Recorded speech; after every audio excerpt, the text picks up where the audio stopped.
Kapag may kapares ang pagkain, dumodoble rin ang sarap. Puto at tinuguan, kapet pandesal, mangga at bagoong. Pero ang pasok sa menu natin for today, sadyang magkapares. Mga paa ng manok na perfect lutuing pares. Mapapa-extra rice. Buhatin nilang pare. Yung best kadalasan sa mga paresan.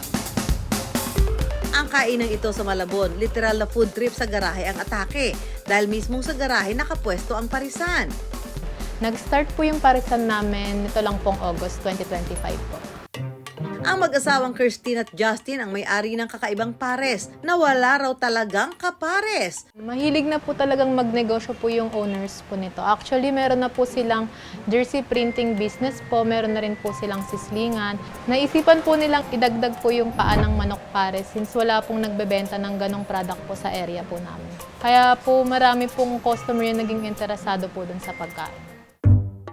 Nagsimula raw sa online delivery ang paresan, pero dahil marami ang tumatangkilik, naisipan ni Trixie na magbukas ng dine-in. Dahil kaliwat kanan na ang iba't ibang pares, patabaan daw ng utak ang labanan sa negosyo. Kaya po kami binabalikan po ng mga tao kasi yung lasa po ng sabaw po namin is kakaiba po sa mga normal po na pares. Hindi po siya matamis, then lagi po namin nasiserve po ng mainit. Then meron din po kaming iba't ibang paninda po, marami pong choices. Hindi po ganun kadaling magsasawa yung mga tao. Sa isang business po, kailangan po talagang mag-isip ng isang kakaibang produkto. Higit sa lahat, abot kaya raw dapat ang presyo. Kahit marami na silang suki, hindi pa rin daw sila ligtas sa mga pagsubok lalo na tuwing masama ang panahon. Kasi malakas na ulan. Kaya po naisipan po namin, lakayan po yung space po ng dine-in namin. Pinagamit po namin yung garahe po ng sports garage para po maka-accommodate po kami ng mas marami pong tao.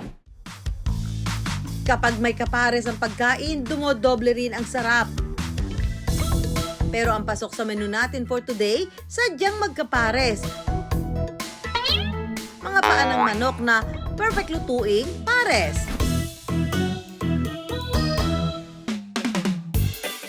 Kung curious na sa lasa ng pares paa ng manok, carry ng gawing food trip for only 60 pesos. Mag-add lang ng 20 pesos para only rice na. Nag-o-offer din sila ng beef pares, pares overload, pares pata, pork ribs pares, bagnet pares, at chicharong bulaklak o chichabu pares. Meron din silang tuslo buwa rice toppings at utak sisig. Dito na naman tayo sa dinarayong kakaibang food trip dito po sa Malabon. Po ang pares na alam nyo ay yung sabi nga baka o kaya naman laman loob. Dito ang kanilang isinaserve na pares ay chicken feet. Trixie, paano ba yan? So, dito po may nakaprepare na po tayong kumukulong tubig. Then, bago po natin ilagay po yung chicken feet, meron po tayong nakaprepare dito na pinagsama-sama ko na po asin, paminta, and laurel. Ilalagay po muna natin kasabay po ng chicken feet. Kailangan po yung sa chicken feet po natin, malinis po, wala pong kuko, wala pong dumi, para po masecure po natin yung safety po ng customer po. So, ayan po, habang pinapakuluan natin yung chicken feet para maging mas malinis siya, gagawa naman muna tayo ni Trixie ng Sabaw pinakasabaw. Lalagay muna ni Trixie Lagay muna yung po tayo mantika. Okay, bawang at sibuyas na puti. I-ensure po natin yung lambot po ng chicken feet natin kasi ayun po yung binabalik-balikan po ng May mga customer. nabibiling chicken feet na wala ng buto, di ba? Mas mahal nga lang. Opo. I-next po natin, ilagay yung napakuluan na po natin na tubig. Na. Opo. Okay, ito na. Hintayin na lang po natin kumulo. Alin na lalagay mo dyan? Lagay po muna tayo ng konting asin po. Asin. Paminta. Konti Para lang medyo may konting anghang. Siyempre, lalagyan po natin ng star anise. Yan ang Para ano, po, yan ang ito yung papabango po sa signature pares. yan ng pares. Yes po. Kasi sinabing pares, kailangan may star anise. Lagay So, lang yun. din po tayo ng toyo. Konti. Pag kumukulo na po, then tunaw na po yung mga ingredients po na nilagay natin. Pwede na po tayo maglagay ng cornstarch mix. Pampalapot po. lang naman yan, di ba? Hindi naman yan, para lang ano. So, yan na yan. Tapos, Yes po, okay na po to. Pero pag inilagay mo dyan yung chicken feet, malambot na. Opo. So, hindi na siya palalambutin pa. Hindi na po. Ano mo na lang. Opo, i-mix mo isa-serve na lang po. Isa-serve mo na lang.